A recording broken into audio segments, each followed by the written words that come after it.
മറ്റൊരു വാർത്തയിലേക്ക്. കണ്ണൂർ മാലൂരിൽ അമ്മയും മകനും വീട്ടിൽ മരിച്ച നിലയിൽ. നിട്ടാറമ്പലിലെ നിർമ്മലയും മകൻ സുമേഷുമാണ് മരിച്ചത്. സജോ ദേവസ്യ കണ്ണൂരിൽ നൽകുന്നതിന്റെ കൂടുതൽ വിവരങ്ങൾ. സജോ, എന്താണ് സംഭവിച്ചത് അവിടെ? പ്രജിൻ, ഇന്ന് രാവിലെയാണ് അമ്മയെയും മകനെയും കണ്ണൂർ മാലൂർ നിട്ടാറമ്പിലെ വീട്ടിൽ മരിച്ച നിലയിൽ കണ്ടെത്തിയത്. 68-കാരിയായ നിർമ്മല, മകൻ 38-കാരനായ സുമേഷ് എന്നിവരാണ് മരിച്ചത്. സുമേഷിനെയും വീടിനകത്തെ മുറിയിൽ തൂങ്ങി മരിച്ച നിലയിലാണ് കണ്ടെത്തിയത്. അമ്മയെയും വീടിനകത്തെ മുറിയിൽ തന്നെ മരിച്ച നിലയിലാണ് കണ്ടെത്തിയത്.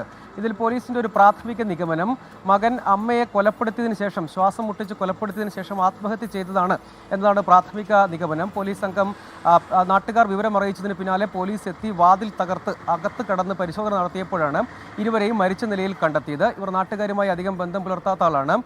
സുമേഷ് ഇടുക്കി ജില്ലയിൽ ജോലി ചെയ്യുന്ന ആളാണ്. KSEB-യിൽ താൽക്കാലിക ഉദ്യോഗസ്ഥനാണെന്നാണ് നമ്മൾ മനസ്സിലാക്കുന്ന കാര്യം.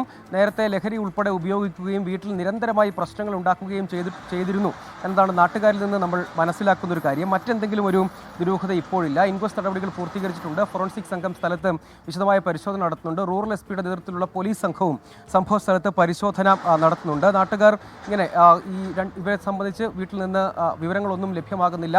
അതിനെ തുടർന്ന് നാട്ടുകാർ സംശയത്തിന്റെ അടിസ്ഥാനത്തിൽ വീടിന്റെ പരിസരത്തെത്തി പരിശോധന നടത്തുമ്പോൾ ഈ വീട് ദുരൂഹമായ സാഹചര്യത്തിൽ അടഞ്ഞു കിടക്കുന്നത് കണ്ടു. തുടർന്നാണ് ഈ സംശയത്തിൽ തോന്നിയതിന്റെ അടിസ്ഥാനത്തിൽ പോലീസിനെ വിവരം അറിയിക്കുകയും പിന്നീട് പോലീസ് എത്തി വാതിൽ തകർത്ത് അകത്ത് പരിശോധന നടത്തുകയും ചെയ്തത്. നാട്ടുകാരുമായി കാര്യമായ ബന്ധം പുലർത്തുകയോ ഒന്നും ചെയ്തിരുന്നില്ല. അവരുമായി ആശയവിനിമയം ഒന്നും ഉണ്ടായിരുന്നില്ല. തുടർച്ചയായി വീട്ടിൽ അമ്മയുമായി പ്രശ്നങ്ങൾ ഉണ്ടാക്കിയിരുന്നു ഈ മകൻ സുമേഷ് എന്നാണ് നാട്ടുകാരിൽ നിന്ന് നമ്മൾ മനസ്സിലാക്കുന്നത്. നിരന്തരമായി വഴക്കും സംഘർഷവും ഒക്കെ വീട്ടിലുണ്ടായിരുന്നു. അതിൻ്റെ കൂടി തുടർച്ചയായി ഈ ലഹരി മറ്റും ഉപയോഗിച്ചതിൻ്റെ അടിസ്ഥാനത്തിൽ തുടർന്ന് അമ്മയെ കൊലപ്പെടുത്തിയതിന് ശേഷം ആത്മഹത്യ ചെയ്തിട്ടുണ്ടാകാം എന്നതാണ് പ്രാഥമിക നിഗമനം. മറ്റെന്തെങ്കിലും ദുരൂഹതയുണ്ടോ എന്നടക്കമുള്ള കാര്യങ്ങൾ വിശദമായി പരിശോധിക്കും എന്നാണ് പോലീസ് പറയുന്നത്. ഇപ്പോൾ ഇൻക്വസ്റ്റ് പൂർത്തീകരിച്ച് തുടർന്ന് ഫോറൻസിക് സംഘത്തിൻ്റെ വിശദമായ പരിശോധന അടക്കം മറ്റെന്തെങ്കിലും സംശയകരമായ സാഹചര്യമുണ്ടോ എന്നതടക്കം അതിൽ നിവർത്തി വരുത്താനുള്ള പരിശോധനയും സ്ഥലത്ത് തുടരുന്നുണ്ട്. സജോ ദേവസ്യാണ് കണ്ണൂരിൽ നിന്നും വിവരങ്ങൾ നൽകിയത്.